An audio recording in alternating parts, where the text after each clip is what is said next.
नमस्कार, मैं रचना शर्मा चढ़ती कला टाइम टीवी देख रहे सभी दर्शकों का स्वागत करती हूं। आप देख रहे हैं हरियाणा न्यूज। समाचारों की शुरुआत से पहले एक नजर आज के मुख्य सुर्खियों पर।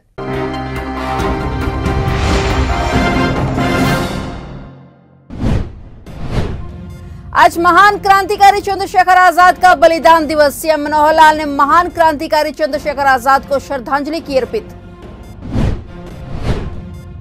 मुख्यमंत्री मनोहर लाल ने कैथल वासियों को दी करोड़ों की सौगात। विकासात्मक कार्यों को आज सीएम ने किया उद्घाटन। हरियाणा में भी आज महान क्रांतिकारी को याद कर श्रद्धा सुमन किए गए भेंट। बाल विकास राज्य मंत्री कमलेश ठांडा ने शहीद आजाद के चित्र को फूलों से किया सुसज्जित।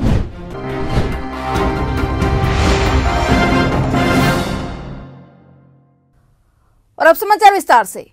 स्वाधीनता संग्राम के अनेकों क्रांतिकारियों में से कुछ योद्धा बहुत ही विरले हुए, जिनकी बहादुरी और स्वतंत्रता प्राप्ति की प्रबल महत्वाकांक्षा ने उन्हें जनमानस की स्मृति में चिरस्थायी कर दिया। उनके शौर्य की कहानियों को दोहराए बिना राष्ट्र की स्वाधीनता का इतिहास बयां ही नहीं किया जा सकता। जब भी हम देश के क्रांतिकारियों, आजादी के संघर्षों को याद करते हैं तो हमारे अंतर्मन में खुले बदन, जनेऊधारी हाथ में पिस्तौल लेकर मूंछों पर ताव देते ब्रिटिश युवा की छवि उभर कर आ जाती है। मां भारती के सपूत का नाम था चंद्रशेखर आजाद, जिनकी आज पुण्यतिथि है। चंद्रशेखर आजाद की पुण्यतिथि के मौके पर हरियाणा के मुख्यमंत्री मनोहर लाल ने रविवार को महान क्रांतिकारी चंद्रशेखर आजाद को उनके बलिदान दिवस पर नमन किया। सीएम मनोहर लाल ने ट्वीट में लिखा कि चंद्रशेखर आजाद जी ने कहा था कि दुश्मन की गोलियों का हम सामना करेंगे, आजाद ही रहे हैं, आजाद ही रहेंगे। सीएम मनोहर लाल ने कहा कि मां भारती के अमर सपूत महान क्रांतिकारी चंद्रशेखर आजाद जी को उनके शहीदी दिवस पर कोटि कोटि नमन। मातृभूमि की रक्षा के लिए अपना सर्वस्व न्योछावर करने वाले वीर सपूत को देश सदैव स्मरण करेगा।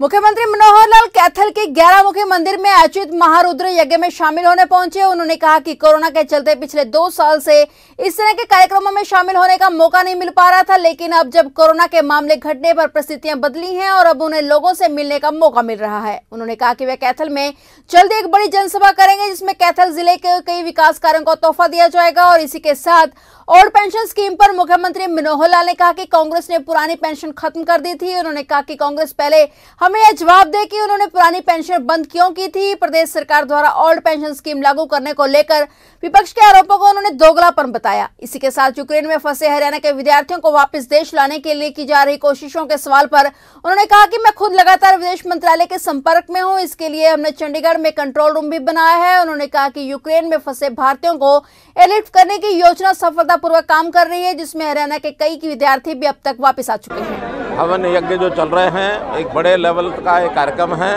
वहाँ संत जन भी आए हैं और कैथल की और आसपास की जनता भी बड़ी मात्रा में है। वैसे तो ये कार्यक्रम बार बार होता है, लेकिन इस बार का विशेष कार्यक्रम है कि कोविड के बाद कुछ वर्षों के बाद ये कार्यक्रम शुरू हो रहा है। मुझे निमंत्रण मिला था, मेरी इच्छा थी कि यहाँ, क्योंकि कैथल से बहुत पुराना मेरा संबंध है, तो यहाँ जो लोग मिले जिस प्रकार से, और वैसे भी चूँकि पिछले 2 वर्ष में कोविड के कारण से आना जाना हुआ नहीं, आज इस उत्साह को देखते हुए मेरा मन भी प्रसन्न है। हमारे सारे जो नेता हैं, चाहे हमारी मंत्री बहन कमलेश ठांडा जी हैं, हमारे लीलाराम जी विधायक हैं, हमारे सांसद श्री नायब सिंह सैनी जी हैं, पार्टी के लोग भी सब हैं, रणधीर गोलन यहाँ आए हुए हैं, तो ऐसे सब, और हमारे ईश्वर सिंह जी भी आए हैं, और सभी जनप्रतिनिधि यहाँ पर हैं, पूर्व जनप्रतिनिधि यहाँ पर हैं। इसलिए इन सब के एक उत्साह है और ये लोग भी सब प्रसन्न हैं और जनता इतना एक प्रकार से उत्साह में आई है। मैं मान के चलता हूँ कि हमने जितने काम जनता ने हमारे जिम्मे सौंपे थे सब किए हैं, और आगे भी आह्वान करता हूँ जो काम जहाँ के विकास के लोग बताएंगे उन कामों को हम करेंगे। सर, बड़ी घोषणा क्या कुछ की है सर? आज देखिए, मैं एक धार्मिक और व्यक्तिगत कार्यक्रम में आया हूँ। मैं अभी बहुत जल्दी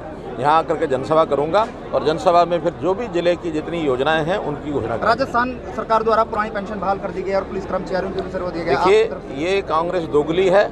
कांग्रेस ने अपने टाइम में ही ओल्ड पेंशन खत्म की थी।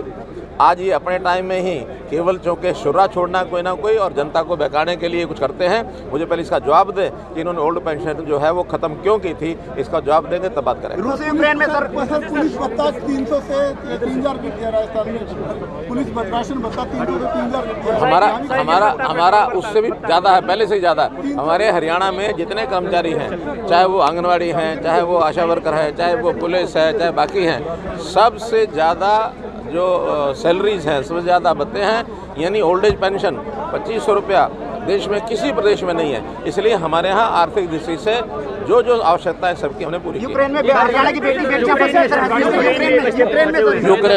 यूक्रेन के लिए मेरी लगातार मिनिस्ट्री ऑफ एक्सटर्नल अफेयर्स के साथ तालमेल है। उन्होंने अपने कॉल सेंटर बनाया है, उन्होंने एक सेल बनाया, हमने भी चंडीगढ़ में सेल बनाया है। हमारे पास बहुत सी कॉल्स आ रही हैं, लेकिन भारत सरकार जो है पूरा उस पर ध्यान रखी हुई है और वहाँ से एयरलिफ्ट करने की योजना बनी हुई है। अभी चूँकि यूक्रेन में तो शायद नहीं उतर पा रहे जहाज़, लेकिन आसपास के जो प्रदेश हैं वहाँ हमने अपनी हवाई यात्राओं को शुरू करने के लिए अपना निर्णय लिया है और बहुत से वहाँ के जो विद्यार्थी हैं या वहाँ के जो भारतीय नागरिक हैं उनको पड़ोस के प्रदेशों में ला करके उनको लिफ्ट। मुख्यमंत्री मनोहर लाल ने कैथल जिले को करोड़ों रुपए के विकासात्मक कार्यों की सौगात देते हुए विभिन्न कार्यों के उद्घाटन स्थानीय लोक निर्माण विभाग के विश्राम गृह में किए। मुख्यमंत्री ने हावड़ी में 11 करोड़ 10,50,000 रुपए से बने international size synthetic hockey field of global category 5 crore 23 lakh रुपए की लागत से सेरदा में निर्मित तथा 5 करोड़ 7 लाख रुपए से निर्मित पापसर के 33 केवी के सब स्टेशन, इनके अलावा 1 करोड़ 90 लाख रुपए की धनराशि से निर्मित कोविड-19 पोर्टेबल 100 बिस्तर के अस्पताल का उद्घाटन किया। यह पोर्टेबल अस्पताल नागरिक अस्पताल परिसर में स्थापित किया गया है। बता दें कि 33 केवी सब स्टेशनों के शुरू होने से गांव पावसर, ककराला, केकर, माजरा, कुचियावाला, सेरदा, फरीदाबाद, मंडवाल, संदोक, माजरा के लोगों को लाभ मिलेगा। आज देश भर में महान क्रांतिकारी चंद्रशेखर आजाद का बलिदान दिवस मनाया गया। हरियाणा में भी आज इस महान क्रांतिकारी को याद कर उन्हें श्रद्धा सुमन भेंट किए गए। इसी क्रम में कलायत नगर के साईं मंदिर में आजादी का अमृत महोत्सव दिवस बाल विकास राज्य मंत्री कमलेश ठांडा की रहनुमाई में मनाया गया।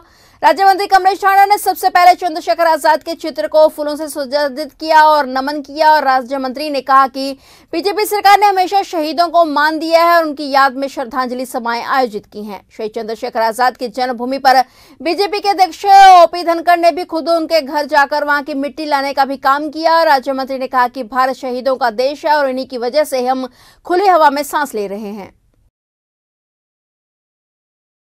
वैसे हमारे जो सांस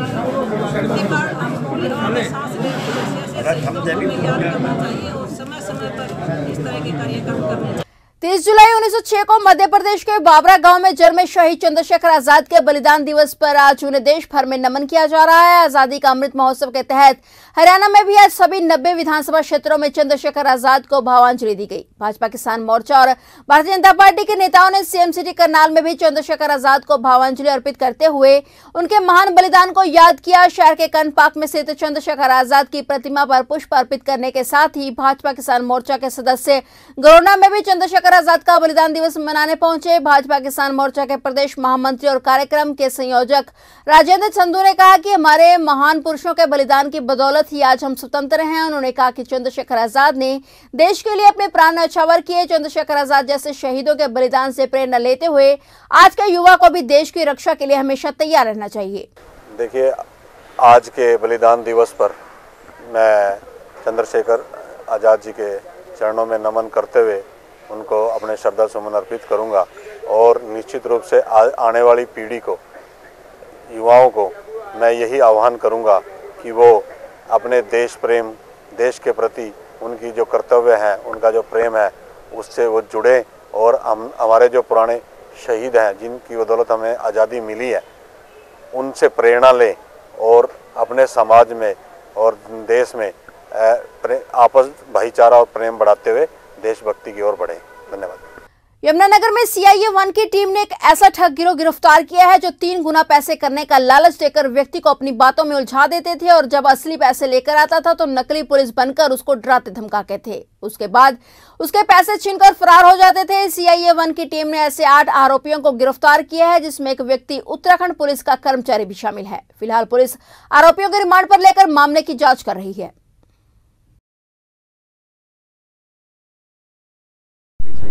हमारे पास एक इन्वेस्टिगेशन मार्क हुई थी, पुलिस अधीक्षक यमुनानगर ने हमारे को एक फाइल दी थी, तो हमने इसकी इन्वेस्टिगेशन स्टार्ट की है और एक टीम गठित की है, क्योंकि हमारे को पता लगा था कि यमुनानगर में कुछ चंद व्यक्तियों का गिरोह है जो कुछ आदमियों को लालच देता है कि हम पैसे के 2 गुना 3 गुना करेंगे और उस लालच में कुछ व्यक्ति आ जाते हैं। ऐसे ही हुआ हमारे यमुनानगर में भी। एक मोहित नाम का लड़का है, वो किराने की दुकान करता है तो उसको एक हमीदा वासी है जो इंतज़ार, उसने उसको लाश दिया। लाश देकर उसने आगे एक उसका नंबर अपने साथी को दे दिया और उसको बातों में उनको फंसा लिया।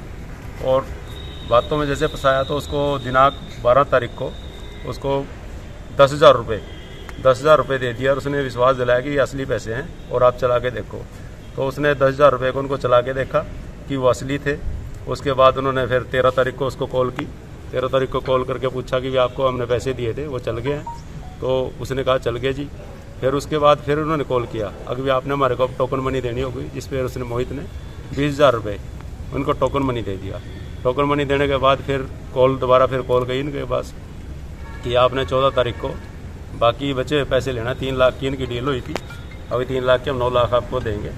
तो 14 तारीख को फिर ये पैसे लेकर दिए इनके स्थान पर पहुंच गया और अपनी गाड़ी में गया ये। तो जैसे वहाँ पर पैसे लेके पहुंच जाता है तो इनका एक आदमी है, इसमें अरविंद गनगौरी का है ये अपने साथियों को पहले ही पॉइंट कर दिया था। इसने उनकी ड्यूटी समझा दी थी, कौन पुलिस की वर्दी पहनेगा और कौन सी क्या ड्यूटी करेगा, कौन रैकी करेगा, कौन बैग ले आएगा। तो अलग अलग पॉइंट पर इन्होंने इनको पॉइंट कर दिया था।